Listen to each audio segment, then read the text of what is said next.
All right, we're through the first hour of NBA free agency, and the first hour had some intriguing moves, so let's get right into it and talk about some NBA free agency moves with a contributor for True Hoop, my guy Jarod Hector, who joins us now. Jarod, welcome to the start of NBA free agency. How are you doing, sir? I'm doing well. Some things happening, some movement, some deals, some little early trade stuff. Yeah, some early trade stuff, some moves right now. Nobody is switched to new teams in the first hour that we saw, but we did see some major news around the Clippers, Jarod, as they bring back James Harden on a 2-year, $70 million deal. Is this an overpay for Harden at this stage of his career, or is it just simply he was worth more to the Clips than any other franchise? No, and Dex, we love to use actual math and data when we're trying to figure out who is actually worth the money they're getting, right? It's a 2-year deal, $70 million, or roughly $35 million per year. Based on the little back of the napkin math and the money spent last year by teams and the available wins, a win roughly cost about $4.12 million.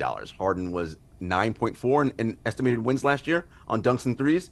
So that's about 38.7 million a year. So that's actually like right on target with what he should be paid over 2 years. Now, that's assuming that his win value does not drop going forward. Now, he's getting older, right? And that's also assuming Kawhi, Paul George, Terrence Mann, Powell, Zubac, everybody comes back and plays at the same level they played at this past season. It's a lot of assumptions to make. Yeah, a lot of assumptions there, but okay, fair value for the Clippers there to bring him back. And now we move over to talking about another Pacific Division team. That would be the Warriors, according to ESPN's Adrian Wojnarowski. The Warriors, they're waiving Chris Paul. He had a $30 million guarantee date today. He now becomes a free agent. So what team is a good landing spot and good fit for the 39-year-old point guard? You mentioned he's 39, right? And those estimated wins are declining. Now, I do think that Chris is still a plus and a positive player, but he has to play backup minutes and come off the bench. He cannot be a starter on any team and play, significant 20, 25 plus minutes on any team looking to win a championship. So he could go to the Celtics on a vet minimum, right? And you can see guys there playing, in the playoffs, 8 to 12 minutes, maybe possibly 15, depending.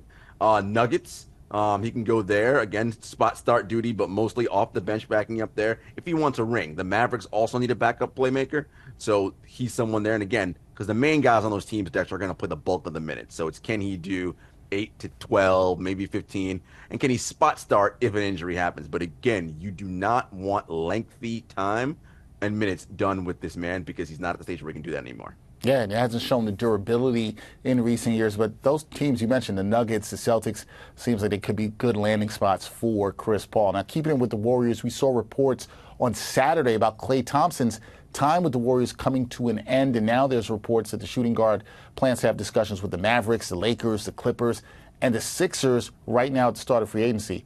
What do you think? Two-part question here. What do you think Klay has left in the tank? And do you like these potential suitors as a place for him to continue his career?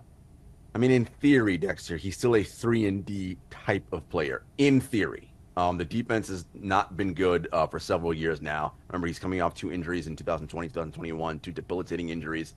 He's just no longer that kind of defensive player. He can still shoot, and he's still a smart basketball player in terms of where to be. So he can provide a team like the Mavericks 3-and-D depth.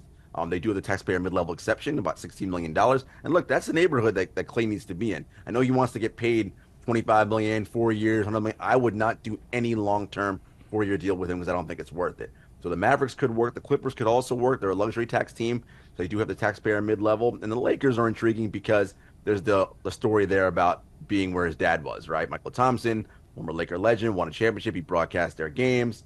Again, that could all fit. The 76ers also was a possibility. But again, I would not do anything long-term with Klay because he's just shown that he's no longer the player he once was during peak Warriors run. All right, so short-term deal for Klay Thompson is what you would advise here in free agency. Last thing I got, Sacramento Kings radio reporter Sean Cunningham, he reported that the Kings are pursuing a trade for Brandon Ingram from the Pelicans. So is it time for New Orleans to move on from Ingram? And then is Sacktown a good spot for the former All-Star? It might be, right? Because if you're looking at Ingram, Zion, CJ, I mean, it's a lot of salary tied up for New Orleans on a team that isn't winning a whole ton right now, right? So that's something, and also his injury history. The question, though, becomes, if I'm Sacramento, do I want Brandon Ingram? Okay, now in theory, he's an all-star, 20 points per game, 5 rebounds, 4 assists. Like, he's a very good player. but I mentioned the injury concerns. Also, he makes a pretty hefty salary. So, and who are you moving out to match that salary? It's not going to be De'Aaron Fox. It's not Domantas Sabonis. Okay, so they're out. If you're the Pelicans, do you want Kevin Huerter and Malik Monk? Well, Malik Monk just signed his deal, so he wouldn't even be ready to go now. You wait till February. Do you want Harrison Barnes? And those guys aren't free agents until 2026. So I understand the idea that the Pelicans may want to move on from him. I just don't know that Sacramento is the landing spot for Brandon Ingram. Will be interesting. His name has been mentioned in terms of players the Pelicans could be shopping around as they try to tweak their roster, just bringing in DeJounte Murray. That is Jarod Hector of True Hoop, great contributor there. Check out his work. Jarod, appreciate you coming by, talking a bit about the first hour of free agency. We will talk more down the road. Thank you, sir. Thank you. Always a pleasure.